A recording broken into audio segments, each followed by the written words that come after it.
What's up, guys? It's Jeramie with JeramieLu Photography. Thank you so much for tuning in today. Today, I'm going to answer one of the most asked questions I get from photographers jumping into the wedding scene on what lens do I need to start shooting weddings. So let's talk about that right now.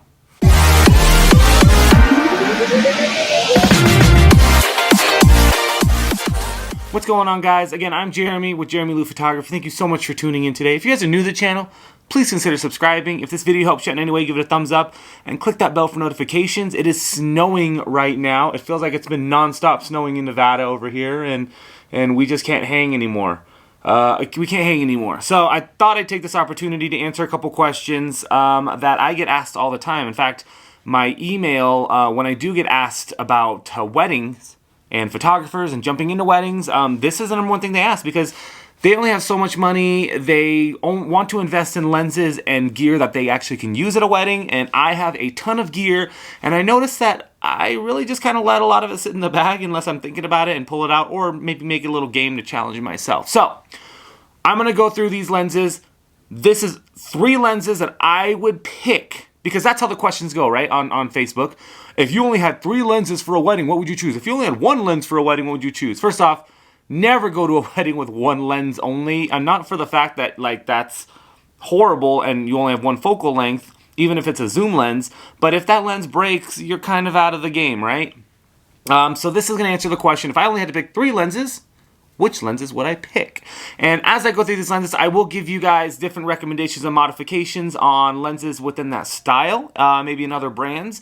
And I will show a quick little slideshow after each using these exact lenses, all right? So, guys, in a wedding situation, you have to remember that you usually are running around, you're usually frazzled, you're usually thinking about something. If you're like me, you're a strobist, you always have kind of a flash around, and you have an assistant running around with you. You need to know what your lenses are for, and you can't fiddle around with pulling the wrong lens out, putting it on your camera, taking a picture, and going, crap, this is the wrong lens. So you have to go into it knowing that you're documenting their wedding. So in true documentary fashion, you need to be able to go from A to B or B to A in an instant. That means having your lenses being able to reach far and near at the same time. So, not as quick pace as I made it sound, but you need to have a wide, a mid, and a far lens.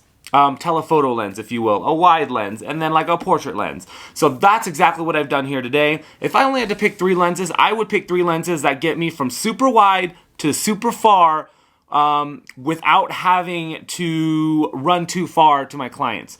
I am a prime shooter, which means that my lenses are stuck on 1 focal length. I don't use any zoom lenses when I shoot. I feel like it's better glass. I feel like I can move my body to get that zoom in.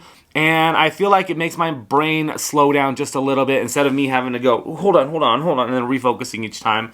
And I just feel like the lenses are way better quality in that aspect, and I don't have to worry about any dirt or dust happening while I do zoom. And it makes me change my lenses throughout the day as well, so I'm not stuck on 1 lens shooting the entire day.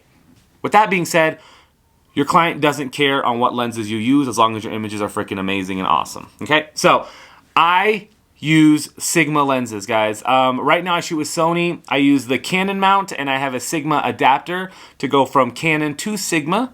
I have a Sigma adapter to go from Canon to Sony. So but it doesn't matter what mount it is. It's all the same. It's all the same. So the first one we're gonna go through is our wide lens. This thing is freaking amazing, guys. So this is the Sigma 14mm f 1.8. You heard that right. It is 14 millimeters at 1.8. It is not a fisheye lens. It does not distort in a fisheye fashion. It will distort on the edges. This is amazing for product. This is amazing for rings. This is amazing for your epic shots, going out into an amazing area and getting a wide landscape of shots. This is also amazing during dance photos when you can get really up close to somebody and it's a wide peripheral to get everybody in the dance shot. Because if you try to take a zoom lens or a telephoto lens into the dance floor, you are going to be the noobiest noob in the world. So this lens I use quite a bit of time during the reception. I think when the reception hits, I use it a ton. And I do a lot of my dress shots with this, something where I can get up and out and distort a little bit. So I'll put a couple of images on these. But also, if you're shooting a ceremony or you're shooting something where you are just tight and tight where you can't go, maybe it's snowing outside, maybe there's a ceremony happening and it's standing room all of a sudden that had to move inside, which is a real world situation. Using any other lens than this, you would not have gotten the shot. So basically I can put this lens on and I can shoot and I can run in between people and get my focal length where I need to get it. And if you're worried about distortion, Lightroom can change that. Software is up there. It doesn't matter. But this lens is amazing. This is the 14mm Sigma 1.8. Here's some pictures from it. And then I wait for pictures. And then I wait for pictures. Okay, the next lens that we have is going to be my 35-1... Oh, wait, I lied.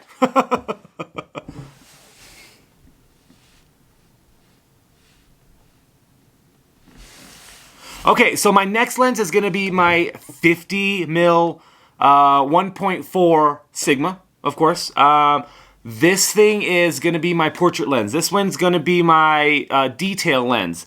This one's going to be that shooting at 1.4, getting super buttery, beautiful shots of linens, the room, jewelry, my bride looking down and getting her eyelashes shot, the groom kind of looking away, the groom looking at stuff. It's a lens where we get to focus on what we want to focus on and let our viewers focus on that as well. If you didn't know, the 50mm is what your eye sees, which kind of tricks the brain. So when you're looking at a 50mm image, it actually shows you the most beautiful image to you because it looks real to you. It shows the correct aperture in your eye, and it's pretty awesome. So I love shooting this at f2, f1.4, and just getting that really solid detail.